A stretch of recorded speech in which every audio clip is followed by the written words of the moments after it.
वंदनीय मधुकररावजी पिचड साहेब यांचं प्रथम पुण्यस्मरण आणि या प्रथम पुण्यस्मरणाच्या निमित्ताने प्रवचनरूपी ज्यांनी सेवा दिली ते आदरणीय हरिभक्तपरायण विशाल महाराज खुले, या कार्यक्रमासाठी आवर्जून उपस्थित असलेले साहेबांचे सहकारी मान्य झोले साहेब, आदरणीय बाबा गांगड, त्याचबरोबर या ठिकाणी उपस्थित सर्वच सन्माननीय व्यासपीठासमोर बसलेली सर्वच मान्यवर बंधू आणि भगिनींनो, खऱ्या अर्थाने आपण बघतोय की वंदनीय पिचड साहेबांचे या प्रथम वर्ष श्राद्धाच्या निमित्ताने खऱ्या अर्थाने हा तमाम या तालुक्यातील तथा तालुक्याच्या बाहेरील वंदनीय पिचड साहेबांवरती प्रेम करणारा समुदाय मोठ्या संख्येने या ठिकाणी उपस्थित झाला। त्याबद्दल मी प्रथमतः आपल्या सर्व समाज बांधवांचे, सर्व समाजाचे तथा या ठिकाणी जमलेल्या सर्वच नागरिकांचे, बंधू भगिनींचे मी आभार या ठिकाणी व्यक्त करतो। वंदनीय पिचड साहेबांच्या कालखंडामध्ये सांगायचं झालं तर भरपूर काही विषय आहेत का सुरुवात त्यांनी ज्यावेळेस केली तर त्या सुरुवातीच्या कालखंडात एक शिक्षकाच्या पोटी जन्म घेतलेला एक मुलगा आणि त्यांनी खऱ्या अर्थाने पुढे चालून या तालुक्यामध्ये खऱ्या अर्थाने एक ध्येय होतं, हा दुष्काळी तालुका पाण्यामध्ये बदल करायचा आणि हा पाणीदार तालुका करण्याकरता खऱ्या अर्थाने त्यांनी आयुष्यभर खऱ्या अर्थाने झटले।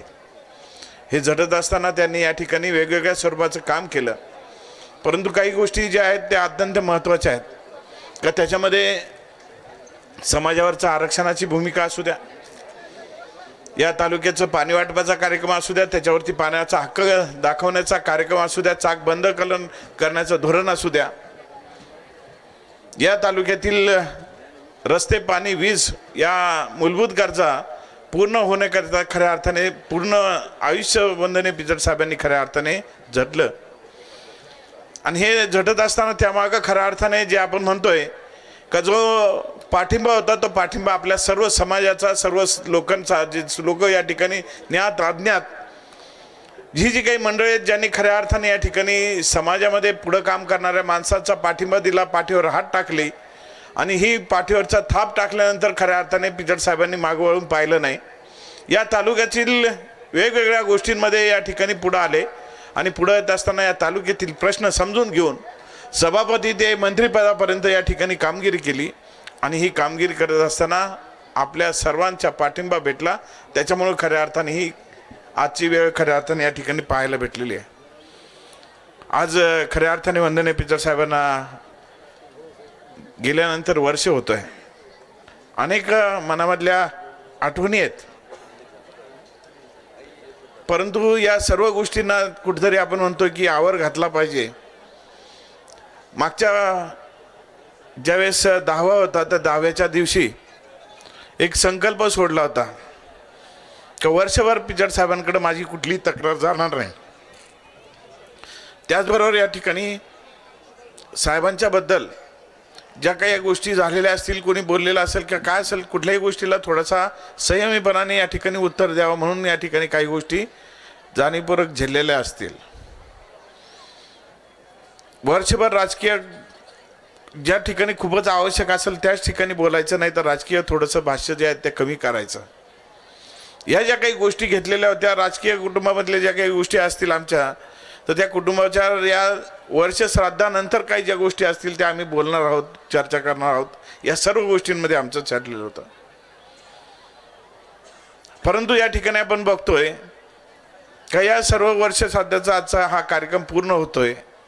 ज्या संकल्प होते ते संकल्प खऱ्या अर्थाने या ठिकाणी काल विधिवत काम होत असताना, विधिवत पूजा होत असताना आपण म्हणतो पाणी सोडलं तसं पाणी त्या ठिकाणी सोडलं आणि तो संकल्प पूर्ण केला। आणि हा संकल्प पूर्ण करत असताना या ठिकाणी या जनतेची जी पिचड साहेबांनी शिकवण दिलेली होती का जो समाज, हा तालुका, या तालुक्यातील लोक, नवे नव्हे तर या राज्यातील सर्व समाज बांधव, गोरगरीब कष्टकरी शेतकरी बांधव याला बरोबर घेऊन याच्या पाठीशी राहायची भूमिका त्यांनी सांगितलेली होती। ती भूमिका घेऊन खऱ्या अर्थाने उद्यापासून मी या ठिकाणी पुढे जाणार आहे।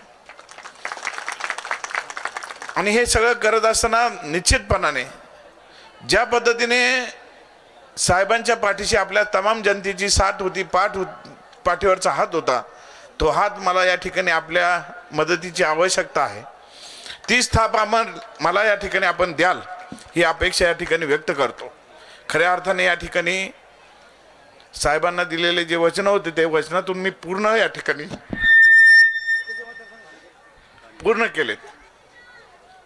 परंतु काही संकल्प आहेत या तालुक्यातील पुढे नेण्याच्या दृष्टिकोनातून, ते संकल्प खऱ्या अर्थाने या ठिकाणी पूर्ण करायचे आहेत. या कार्यक्रमाच्या निमित्ताने खऱ्या अर्थाने असंख्य बांधव, खऱ्या अर्थाने आज लग्नाची तिथी होती, काल चंपाषष्ठीचा कार्यक्रम होता, अशाही सर्व याच्यातून आपण सर्वजण मोठ्या संख्येने खऱ्या अर्थाने या ठिकाणी उपस्थित झालात. मी मनापासून आपल्या सर्वांचे आभार या ठिकाणी व्यक्त करतो.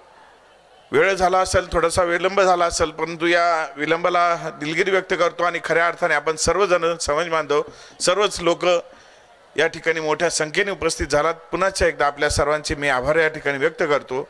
आणि अशीच साथ जो साहेबांवरती कृपाछत्र होती आपल्या सर्वांची, तोच आशीर्वाद मला राहावा, आमच्या कुटुंबावरती राहावा, एवढीच अपेक्षा या ठिकाणी व्यक्त करतो. आपण सर्वजण पुन्हा एकदा या कार्यक्रमासाठी आवर्जून मोठ्या संख्येने आलात, त्याबद्दल मनापासून आपल्या सर्वांचे आभार व्यक्त करतो. याच ठिकाणी थांबतो. जय हिंद, जय महाराष्ट्र.